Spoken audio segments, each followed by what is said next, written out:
जय जिनेन्द्र मित्रों, आज हम चर्चा करेंगे तत्वार सूत्र ग्रंथ के बारे में, जिसका अपर नाम मोक्ष शास्त्र है। अब हम देखते हैं इस ग्रंथ के नाम का क्या अर्थ है। इस ग्रंथ को तत्वार सूत्र कहने के पीछे कारण यह है कि इसमें जीवादि सातों तत्वों का निरूपण किया गया है और सूत्र उसे कहते हैं जहाँ कम से कम शब्दों में अधिक से अधिक बात कही जाए। इसका दूसरा नाम है मोक्ष शास्त्र। इस ग्रंथ में मोक्ष एवं मोक्ष मार्ग का निरूपण किया गया है, इसलिए इसे मोक्ष शास्त्र कहते हैं। दूसरा कारण यह भी हो सकता है कि इस ग्रंथ का प्रारंभ मोक्ष शब्द से किया गया है, इसलिए भी इसे मोक्ष शास्त्र कहते हैं। अब हम चलते हैं और देखते हैं कि इस ग्रंथ के रचयिता कौन है। इस ग्रंथ को लिखने वाले हैं आचार्य गद्यपिच्चु स्वामी। इनका काल विक्रम की प्रथम व द्वितीय शताब्दी माना जाता है। यह कुंद आचार्य के पट्ट शिष्य थे। अब हम आगे बढ़ते हैं और देखते हैं इस ग्रंथ की प्रमुख विशेषताएं। इस ग्रंथ में संपूर्ण जैन वाङ्मय को समाहित किया गया है। इस ग्रंथ में करणानुयोग, चरणानुयोग, द्रव्यानुयोग तीनों ही अनुयोगों का व्यवस्थित वर्णन है।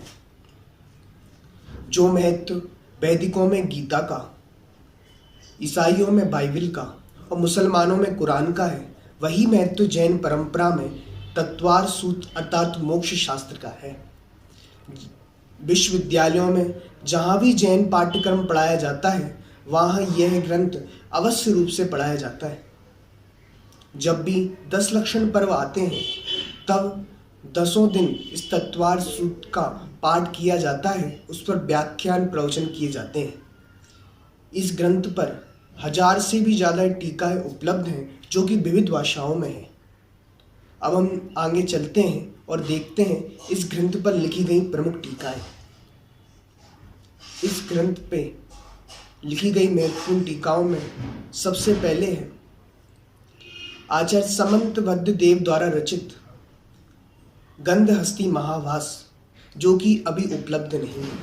कहा जाता है कि वो विदेशों में जर्मनी, जापान या कहीं की लाइब्रेरियों में उपलब्ध है, परंतु अभी तक विद्वान जनों के हस्तगत नहीं हुई है, इसलिए वो अभी अप्राप्त है। दूसरी महत्वपूर्ण टीका है आचार्य देवनंदी पूज्यपाद द्वारा रचित सर्वार सिद्धि। तीसरी महत्वपूर्ण टीका है भट्ट अकलंक देव द्वारा रचित तत्वार राजवार्तिक। चौथी महत्वपूर्ण टीका है आचार्य विद्यानंद जी देव द्वारा रचित तत्वार श्लोक वार्तिक। इस प्रकार हमने महत्वपूर्ण टीकाओं का परिचय देखा। अब हम देखते हैं इस ग्रंथ की विषय वस्तु को। इस ग्रंथ में 10 अध्याय हैं। 10 अध्यायों में 7 तत्वों का निरूपण किया गया है। आप सोच रहे होंगे अध्याय तो 10 हैं और तत्व 7 हैं, 10 अध्यायों में 7 तत्वों का निरूपण कैसे किया गया, तो हम वो देखते हैं। पहला तत्व है जीव तत्व। जीव तत्व का वर्णन पहले से 4थे अध्याय तक किया गया है। दूसरा तत्व है अजीव तत्व। अजीव तत्व का वर्णन 5वें अध्याय में किया गया है। फिर है आश्रव तत्व। आश्रव तत्व का वर्णन 6ठे व 7वें अध्याय में किया गया है। वंद तत्व का वर्णन 8वें अध्याय में किया गया है। संबर व निजरा तत्व का वर्णन 9वें अध्याय में किया गया है और मोक्ष तत्व का वर्णन 10वें अध्याय में किया गया है। इतनी सुंदर विषय वस्तु को देखकर, सुनकर आपके चित्त में इस ग्रंथ को पढ़ने की जिज्ञासा उत्पन्न हो रही होगी और मैं यही चाहता हूँ कि आप इस ग्रंथ का सांगोपांग अध्ययन करें, तभी आप इस ग्रंथ की विशेष महिमा को जान सकते हैं। कहा भी जाता है जो व्यक्ति इस तत्वार सूत्र का भावपूर्वक पाठ करता है, उस व्यक्ति को एक उपवास का फल लगता है।